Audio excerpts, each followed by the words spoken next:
The transmission burned across every frequency humanity could reach. Commander Sarah Chen's hand trembled as she authorized the broadcast, knowing Earth had maybe 6 hours before the Krell Armada turned their planet into ash. The message was simple, carved into quantum bands that would echo through space-time forever. To the Galactic Council, to the Krell Empire, to every species that watched us beg and did nothing, you signed your doom the moment you abandoned us. Humanity remembers. The words weren't meant as a threat. They were an epitaph. Sarah stood in the communications bunker, 3 miles beneath Geneva, surrounded by the last functional military command on Earth. Screens showed the Krell fleet in high orbit, 200 warships forming an execution pattern. They'd given humanity 72 hours to surrender unconditionally. 66 hours had passed. "Signals away, Commander," Lieutenant Park said, his young face hollow with exhaustion. "Every receiver in the galaxy just got our goodbye." She'd spent the last 3 days coordinating evacuations that had nowhere to go, managing defense systems that couldn't scratch Krell shields, and writing letters to family members who were already dead. The Krell had struck without warning, without negotiation, without mercy. Their crime? Humanity had discovered faster than light travel independently. According to Krell doctrine, that made them a threat. The Galactic Council had debated for 6 days while human cities burned. They'd voted to monitor the situation. 43 species with the power to intervene had chosen neutrality. Humanity had screamed into the void, and the void had looked away. "Commander, we're detecting..." Park's voice cut off as every screen in the bunker flashed white. Sarah's training took over. "Stations! Threat assessment!" The tactical officer, Major Rodriguez, hunched over her console. "It's not an attack. Something just dropped out of FTL. Single vessel, distance... Christ, it's between us and the Krell fleet. Size?" Rodriguez's hands moved across holographic displays. "Comparable to, Krell Dreadnought. Transmitting identification codes I've never seen. It's..." She stopped, her face going pale. "Commander, it's claiming to be the Velkera Sovereign Throne." The bunker went silent. Everyone knew that name. The Velkera hadn't been seen in Council space for 3,000 years. They'd been the Council's founding members, the arbiters of galactic law, until they'd walked away from it all in disgust. Legends said they'd retreated to the galactic core, building an empire so powerful they didn't need anyone else. Legends also said they didn't forgive. "They're hailing us," Park said. "Audio only." It's addressed to you specifically, Commander. This could be anything. A Krell trick, a council delegation arriving 6 hours too late. A scavenger hoping to claim salvage rights before the killing started. She gestured for the connection. The voice that came through was female, resonant, and carried an edge like a blade finding bone. "Commander Sarah Chen of Earth. I am Velceris, Queen Paramount of the Velkera Ascendancy. We received your message. We found it interesting." Sarah forced steadiness into her voice. "Your Majesty, with respect, we're 6 hours from extinction. If you're here to watch, you'll have a good view. If you're here to help, we need it now." A sound came through the speakers that might have been a laugh. "Help? You broadcast a death curse to 43 species and called it a farewell. You threatened the galaxy with your last breath. That's not a request for help, Commander. That's a declaration of war." "We're past war," Sarah said, too tired for diplomacy. The Krell are about to murder 8 billion people for the crime of building a faster engine. The Council voted to let it happen. So yes, we sent a message. We wanted the galaxy to know we saw their cowardice. If that offends you, I apologize, but we're done begging."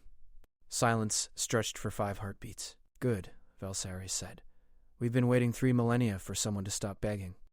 The Council has grown fat on rules without consequences, laws without teeth. They've forgotten what justice costs. But we remember, Commander. We remember everything." Sarah's heart hammered. "What are you saying?" "I'm saying we read your message. We agree with your assessment. The Council did sign their doom when they abandoned you. The Krell signed theirs when they came to your world. And you, Commander Chen, you signed something else entirely when you chose defiance over surrender. What did I sign? An alliance. Humanity's first and last message to the galaxy wasn't a plea. It was a standard. Either the law protects everyone, or it protects no one. The Council chose the latter. So we choose you." The tactical display exploded with new contacts. Ships were dropping out of FTL around Earth by the dozens, then hundreds. Massive vessels bearing designs that made Krell dreadnoughts look like shuttles. The signatures read Velkara on every one. "The Krell fleet is powering weapons," Rodriguez shouted. "Let them," Velsaris said, her voice carrying the weight of empires. "I have 3,000 years of law to enforce, beginning with this. No species murders another without answer.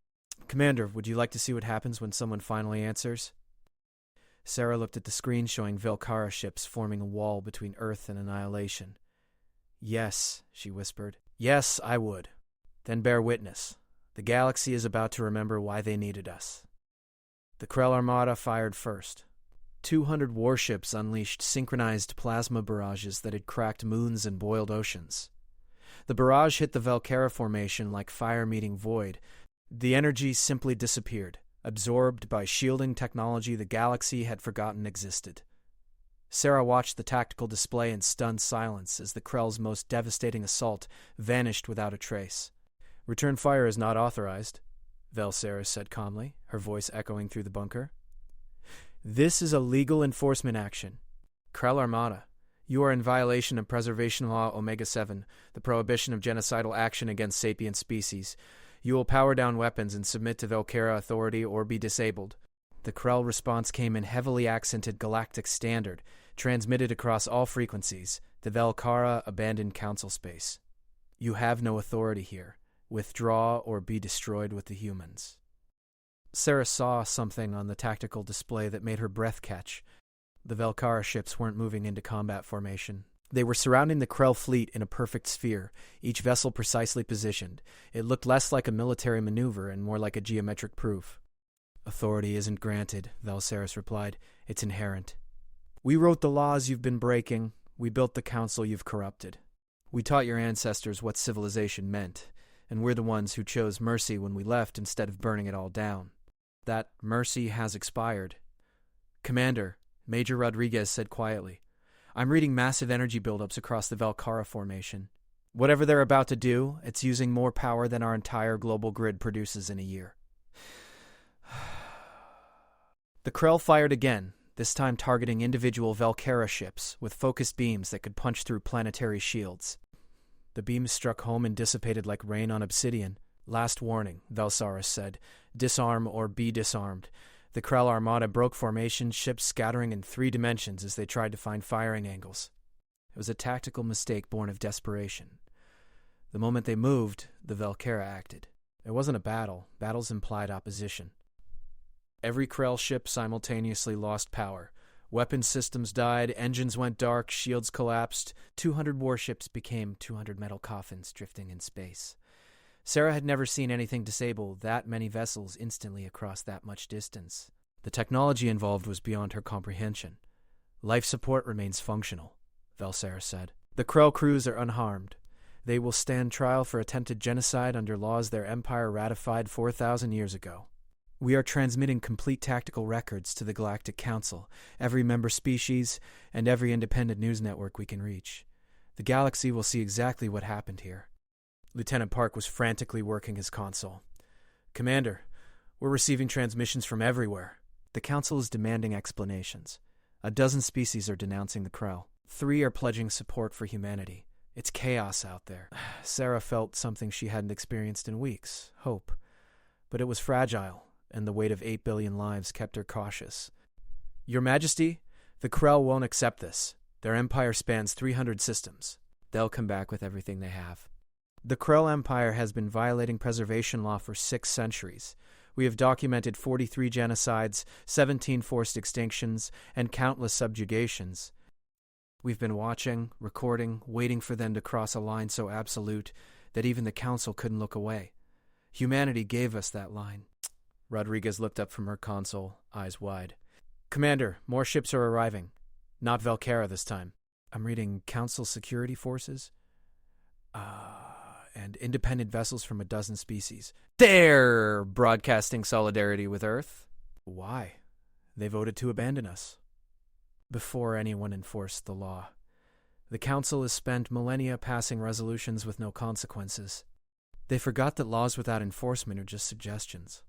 We reminded them. Some are responding appropriately. A new voice cut into the channel, thin and reedy with age. "Velkara Sovereign Throne, this is Council Chairman Paxavel. Your intervention violates Council sovereignty and..." "The Council has no sovereignty over genocide," Velsaris interrupted, her tone sharp enough to cut. "Read your own founding documents, Chairman. Preservation law supersedes all other authority. It's why the Council exists. You swore oaths to uphold it, then hid behind procedure while innocents burned. You broke faith with the law we wrote. We're simply upholding it. The Council will not tolerate. The Council will convene an emergency session to address the Krell Empire's systematic violations of preservation law, or the Velkara will convene it for you. Those are your options, Chairman. Choose quickly." When Paxavel spoke again, his voice carried defeat. "An emergency session will be scheduled within 48 hours. 24, Velsaris countered. "And it will be held in Earth orbit, where the victims can watch justice proceed. Commander Chen's people deserve to see the galaxy take responsibility for its failures."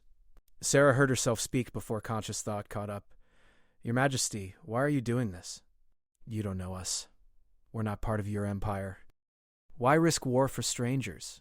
The answer came after a pause that felt weighted with history. "Because 3,000 years ago we stood where you stand now. We watched the Council choose politics over principle, procedure over justice. We were told that the law couldn't help us, that our extinction was unfortunate but necessary for galactic stability, so we left. We built something better in the darkness beyond their reach, but we never forgot what abandonment feels like."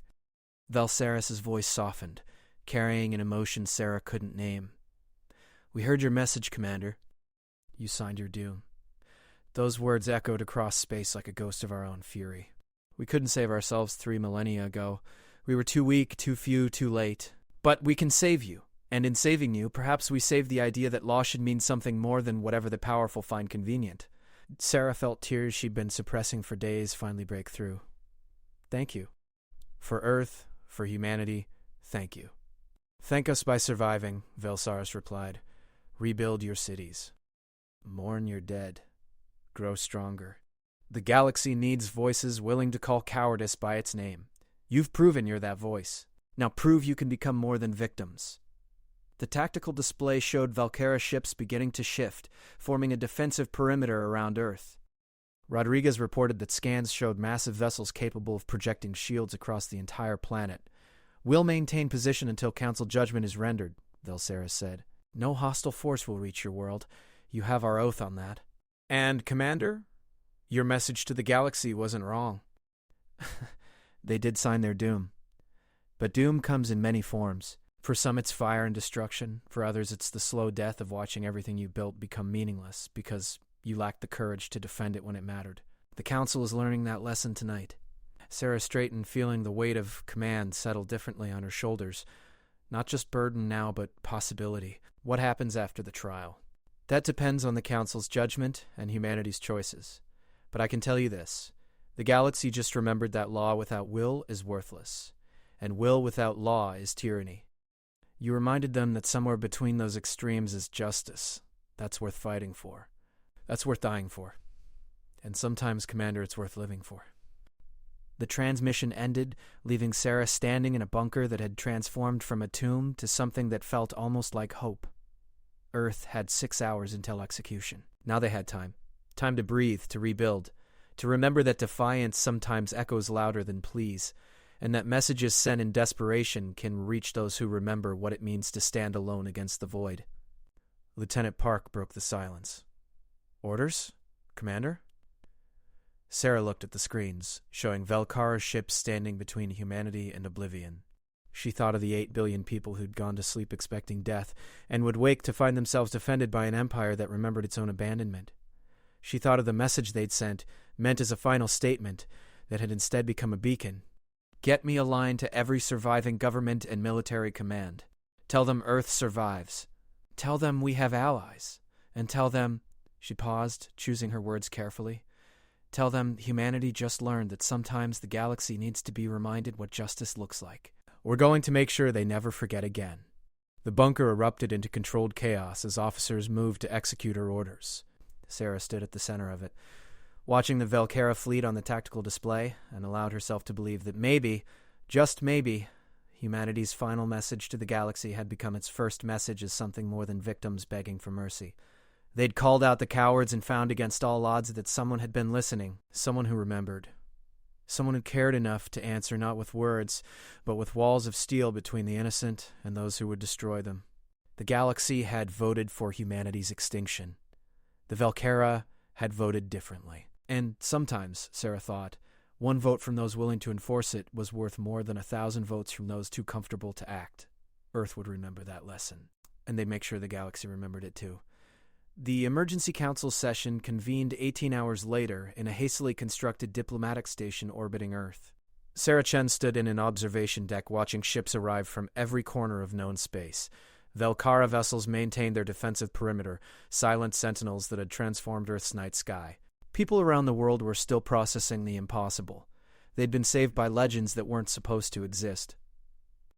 "The Council doesn't want you there," Lieutenant Park said, reviewing the diplomatic protocols on his tablet. "They're claiming this is an internal matter requiring species-level representation only." Sarah kept her eyes on the growing fleet above. What did Velsaris say? That humanity earned their presence the moment they chose truth over comfort. "She's demanding you attend as Earth's primary witness." The Council caved after about 5 minutes. Major Rodriguez joined them, carrying a data chip. Complete evidence package from the Velkara. 6 centuries of Krell atrocities, documented with sensor logs, survivor testimonies, and genetic records of extinct species. It's comprehensive enough to make the prosecution bulletproof. Sarah took the chip, feeling its weight. This small piece of technology contained the proof of 43 genocides. 43 civilizations erased while the galaxy watched and did nothing. How many species on the Council knew about this? Rodriguez's expression darkened. According to the Velkara analysis, all of them. They just classified it as regional conflicts or internal Krell matters to avoid intervention obligations. The observation deck's communication panel chimed. Velsaris's voice emerged, calm and precise. "Commander Chen, we're ready to transport you to the Council chamber. Are you prepared?" Sarah glanced down at her uniform, still bearing scorch marks from the bunker's environmental failures. She hadn't slept in 36 hours. Her homeworld had been hours from annihilation. But she was standing, alive, and about to address the species that had voted to let her planet die. "I'm ready, Your Majesty." Blue light enveloped her, and Sarah felt the distinctive disorientation of Velkara transport technology. When her vision cleared, she stood in a massive amphitheater that shouldn't exist. The space was larger than any structure humanity had built, its walls displaying a live view of Earth hanging blue and fragile against the stars. 43 species sat in tiered seating arranged in a perfect circle. Each delegation occupied elaborate stations with translation equipment and diplomatic regalia. At the circle's center stood a raised platform with 3 podiums, one for the accused, one for the prosecution, and one for witnesses. Velsaris occupied a throne that seemed carved from solidified starlight. She was the first Velkara Sarah had seen in person. Tall, humanoid, but clearly not human, with skin that shifted between deep purple and midnight blue. Her eyes were silver, luminous, and they held the weight of millennia. "Commander Sarah Chen of Earth," Velsaris said, her voice filling the chamber without amplification. "You stand as witness and victim in this proceeding. The Krell Empire attempted the genocide of your species. The Galactic Council voted to permit it through inaction. Both crimes will be addressed today. Council Chairman Paxville, a spindly creature with 4 arms and crystalline skin, rose from his seat. The Velkara throne makes serious accusations without proper procedure. This session was called to discuss the Krell situation, not to put the entire council on trial." "Then you misunderstood," Velsaris replied. "The Krell didn't act in isolation. They acted with confidence born from 6 centuries of unpunished crimes. The Council's failure to enforce preservation law created the conditions for Earth's near extinction. Both issues are inseparable." A Krell representative, General Thaxkor, stood in the accused's podium. His scales gleamed red in the chamber's light, and his voice carried arrogant certainty. "The Velkara have no standing here. You abandoned the Council 3,000 years ago. Your laws are relics. Your authority is fiction." She didn't need to. Her presence filled the space like gravity itself. "General Thaxkor, your empire ratified preservation law Omega-7 in Council year 1847. Your signature appears on the document, swearing to uphold the prohibition against genocidal action." "That law carries no expiration date. Neither does justice." She gestured, and holographic displays materialized throughout the chamber. Data streams showing Krell military operations across centuries. Worlds burning, species extinct. Population counts falling to 0. Sarah watched council representatives shift uncomfortably as their failure to act became impossible to ignore. 43 species extinct by Krell action, Velsaris continued, 17 forced to extinction through environmental destruction, countless others subjugated. All documented, all reported to the council, all classified as internal matters requiring no intervention. Thaxcor's scales rippled with what might have been amusement. Strong species survive, weak species serve or perish. This is natural law. The council understands this, even if ancient relics cannot accept it. Sarah felt rage building in her chest, hot and clean. This creature had ordered the destruction of her homeworld and felt no shame. Worse, he believed the council would support him. Velsaris turned to Sarah. Commander Chen, you sent a message to the galaxy. Would you share its contents with this assembly? Sarah stepped to the witness podium, feeling thousands of eyes upon her. She met Thaxor's gaze directly. We told the galaxy that, when they voted to abandon Earth, they signed their doom. We meant it. Not as a military threat. We had no military left. We meant that civilizations are measured by who they protect when it's difficult, not who they save when it's convenient. The Council failed that test. And in failing it, they proved they'd become exactly what you are, General. Bullies who mistake strength for virtue. Several delegates activated private communication channels. Paxvel raised a crystal in hand. Commander, with respect, humanity is a young species. You don't understand the complexities of galactic governance. Sometimes difficult choices must be made for the greater good. I understand that my planet burned while you debated procedure, Sarah shot back. I understand that 8 billion people came within hours of extermination while you worried about precedence. I understand that if the Valkyra hadn't intervened, every human being would be dead, and you'd have issued a statement of regret before moving on to the next agenda item. She pulled out the data chip Rodriguez had given her. I also understand that the Krell have been doing this for 600 years. 43 species you could have saved. 43 civilizations that trusted the Council to enforce its own laws. Instead, you gave them procedure. You gave them debate. You gave them nothing that mattered when the fire came. Velsaris spoke into the stunned silence. This is the cost of law without enforcement. This is what happens when procedure becomes more important than principle. The Council has spent millennia perfecting the art of looking concerned while doing nothing. Humanity's crime was believing the law meant something. A delegate from the Talrith Federation, a species known for academic excellence, stood hesitantly. The Valkyra departed council space, citing irreconcilable differences with our governance model. You claimed we'd lost our way. Perhaps you were correct, but abandoning us solved nothing. We didn't abandon you, Velsaris said quietly. We removed ourselves from complicity in your failures. There's a difference. We built something better in isolation rather than rot alongside institutions that had forgotten their purpose. And we left behind one promise. If you ever remembered what justice meant, we'd remember you existed.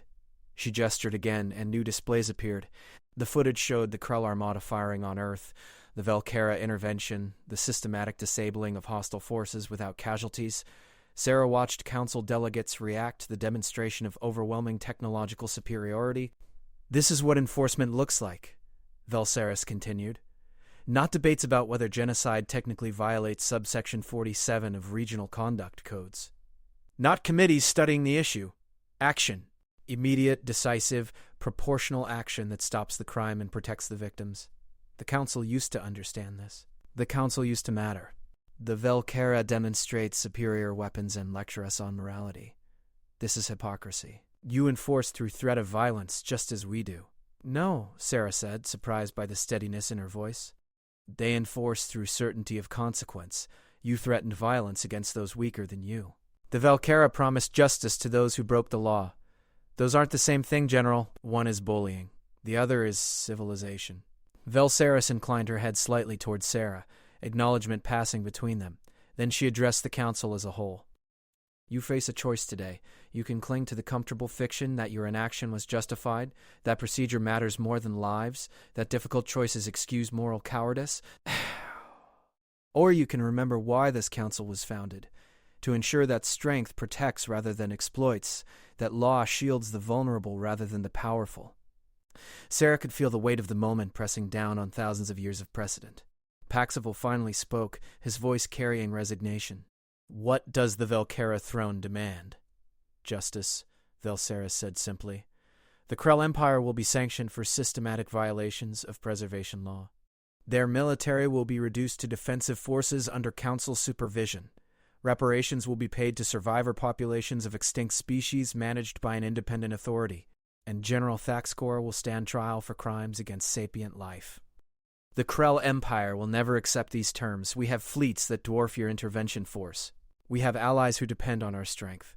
You cannot enforce this judgment. You're correct about one thing, Valseris admitted. This single fleet couldn't occupy your empire, but it doesn't need to. I've transmitted copies of all evidence to every species in the galaxy, including your own population. Your people are seeing what their empire has done in their name. Some will support you, others will question. And when your grip weakens, when your authority cracks, we won't need to invade. Your empire will tear itself apart. She leaned forward slightly. That's the real doom Commander Chen's message promised, General. Not destruction from outside, but recognition from within. The humans called out your crimes, and we made sure everyone heard. You can't unhear truth, no matter how many weapons you have. Sarah watched Thaxcor's expression shift from arrogance to calculation to something that might have been fear. Around the chamber, council delegates were clearly receiving updates from their homeworlds. The evidence was spreading. The galaxy was watching. The council will vote on sanctions, Paxavel announced, his tone suggesting the outcome was already decided. But I want it noted that the Velkera's intervention, while effective, sets dangerous precedents for unilateral action. Noted, Valseris replied. I want it noted that the Council's failure to act set dangerous precedents for genocide with impunity. We can compare precedents when you've spent 3,000 years building something better than what you're currently managing. 38 species supported sanctions, 3 abstained. 2, both Krell allies, voted against. It wasn't unanimous, but it was overwhelming. Sarah felt her legs weaken as the reality hit. Earth had survived.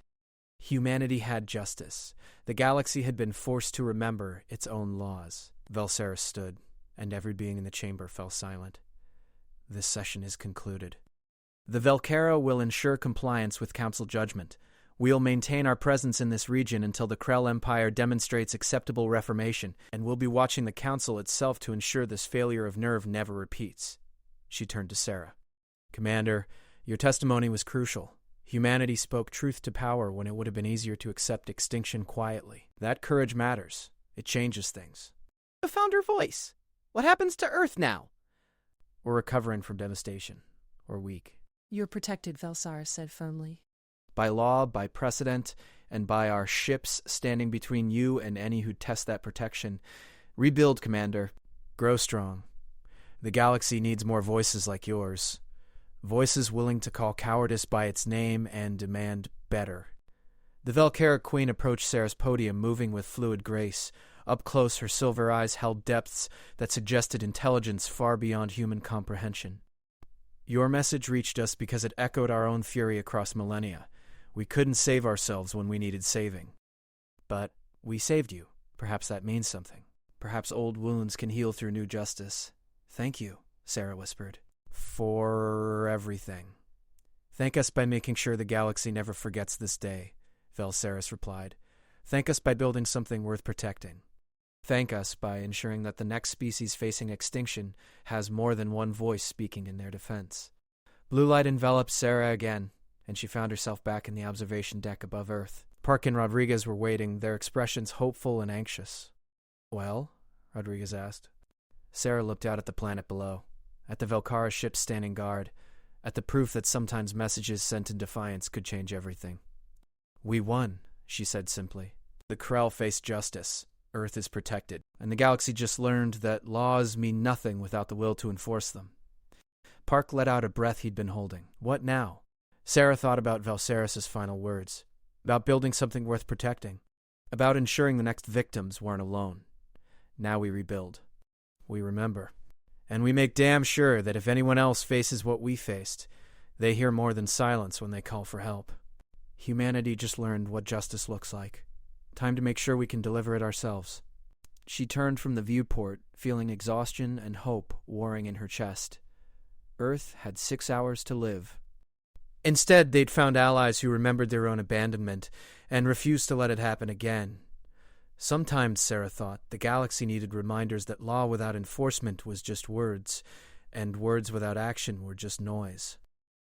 Humanity had made noise, The Velkara had made it matter. Together, they'd forced the galaxy to remember what it meant to stand for something more than comfortable procedure. The final message to the galaxy had been sent. But Sarah realized it wasn't final at all. It was just the beginning of humanity learning to speak with a voice the universe couldn't ignore. And that, she thought, was worth every terrible hour that had led to this moment. 3 months after the trial, Sarah Chen stood in the rebuilt Geneva Command Center watching reconstruction efforts across the globe. The Krell had destroyed 18 major cities before the Velkara intervention. 200 million dead. Infrastructure in ruins.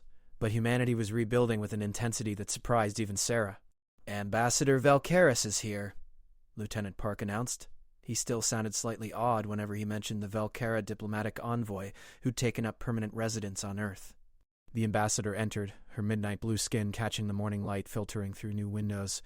She'd chosen a form similar to Velsaris, but smaller, more approachable. The Velkara could apparently adjust their physical presence for diplomatic purposes. "Commander Chen," Velkari said with a slight bow. "Or should I say Director Chen? Your promotion was well-deserved. I'm still getting used to it. Running Earth's reconstruction and serving as primary liaison to galactic affairs is intense. We're managing admirably." Velkaris gestured to the holographic displays showing recovery statistics. Food production approaching pre-war levels. Refugee resettlement ahead of schedule. Medical facilities restored in all major population centers. Humanity rebounds quickly. "We're motivated," Sarah said. "Fear is a powerful teacher. We learned that being weak makes you a target. We're not going to stay weak." Karis's silver eyes gleamed with approval. "This is why we chose to help you. Many species would have collapsed into victim mentality. Humanity got angry instead. Anger, properly directed, builds empires." Major Rodriguez's voice came through with barely controlled excitement. "Director, you need to see this. The Council just released their final report on Krell reparations. The amounts are staggering." Sarah pulled up the document on her personal display. Her eyes widened as she scrolled through itemized payments. Technology transfers, raw materials, direct financial compensation to Earth, and 42 other affected species. "They're bankrupting the Krell Empire," she breathed. "Justice requires consequences," Velkaris observed. "The Council is learning this lesson slowly, but they are learning. Your testimony made it impossible for them to choose the comfortable path. They had to acknowledge their failures publicly. That acknowledgement has teeth now." Sarah thought about Velsaris' words during the trial. The galaxy was seeing what enforcement looked like. 3 months later, that enforcement was reshaping interstellar politics. 6 species had filed their own grievances against aggressive neighbors, citing preservation law and demanding Velkara arbitration. The Council, faced with losing all authority, had started actually enforcing its own regulations. "There's more," Rodriguez continued. "The Talarith Federation is requesting Earth participate in their scientific consortium. They're offering full access to their research networks and technology sharing agreements. Director, they want us as equals, not clients. Humanity's defiance impressed the academic species.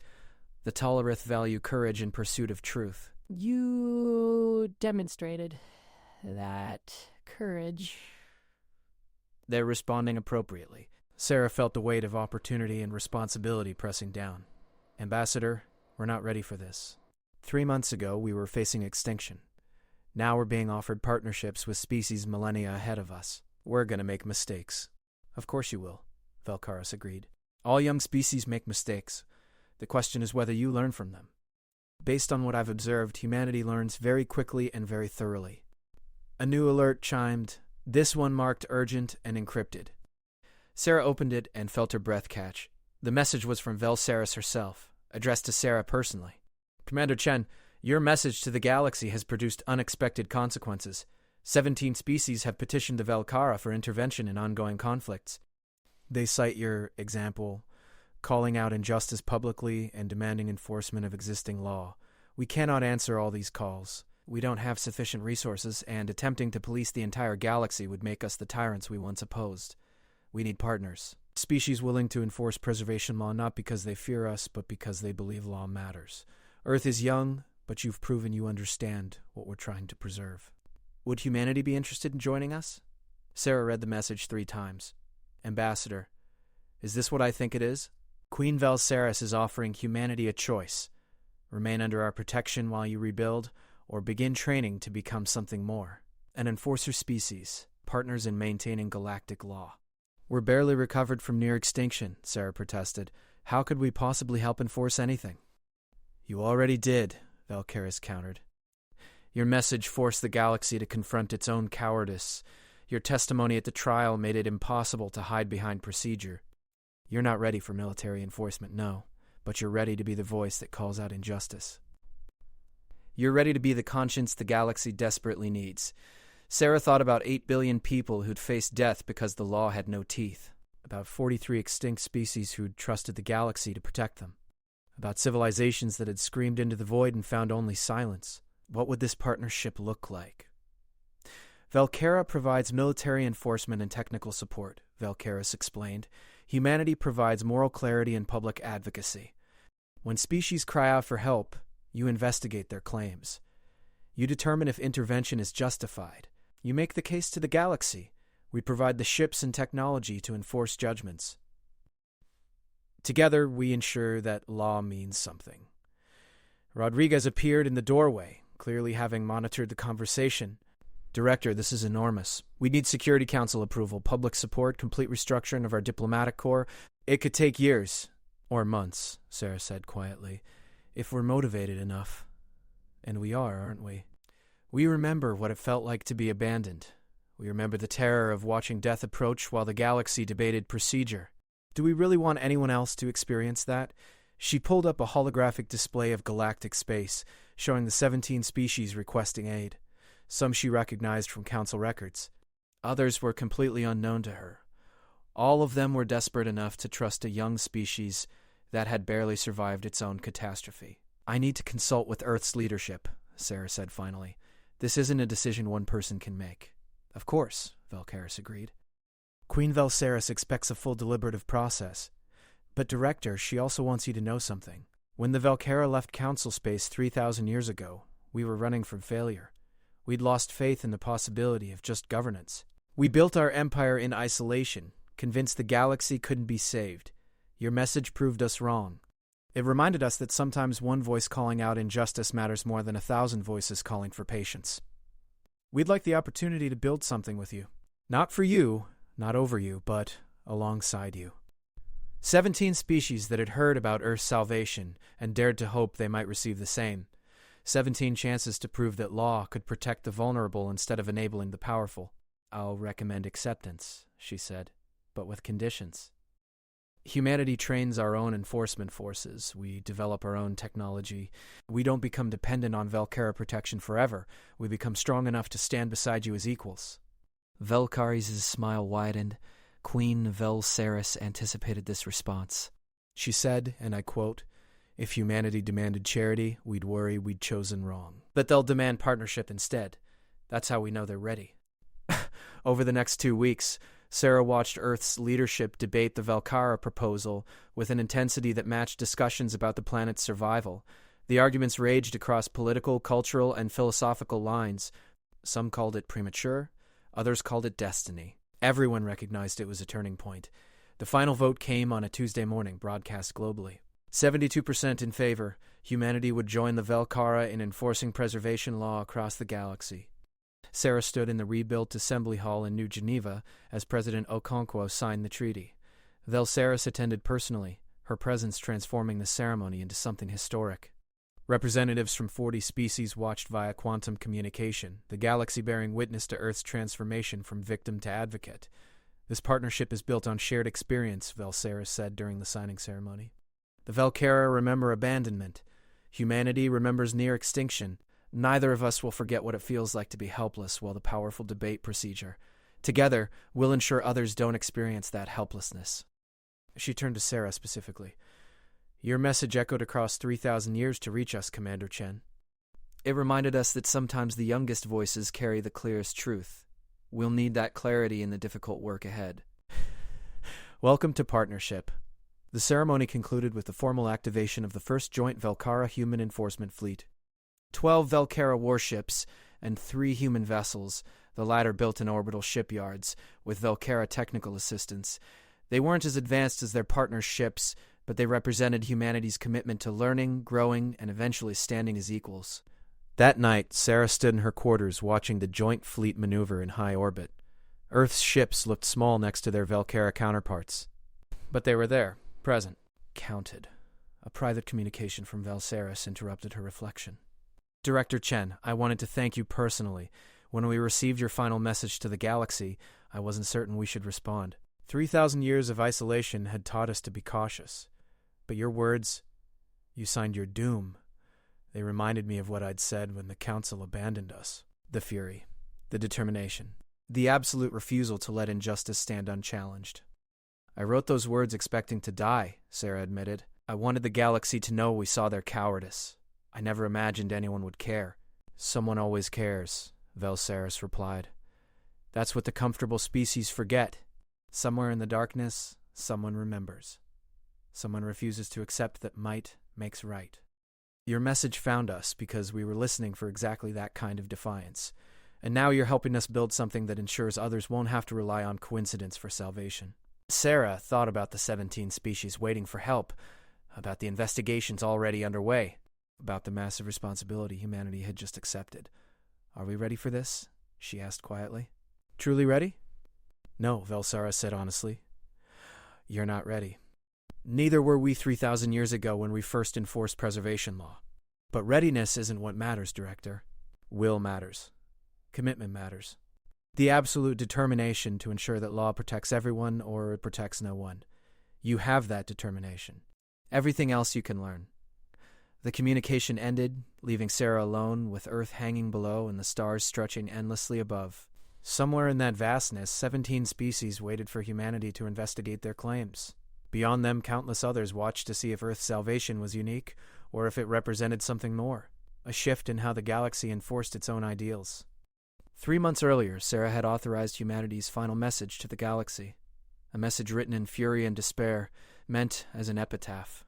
Instead, it had become a beginning, a call that reached across time and space to find those who remembered what it meant to stand alone against injustice.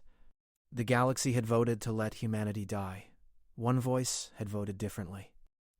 And now, humanity was learning to be that voice for others, learning to be the response when desperate species sent their own final messages into the void. Sarah pulled up the first case file requesting investigation. A species called the Nexva claimed their homeworld was being systematically poisoned by corporate interests while the Council studied environmental impact reports. The evidence looked damning. The need looked urgent. She opened a communication channel to the Joint Fleet.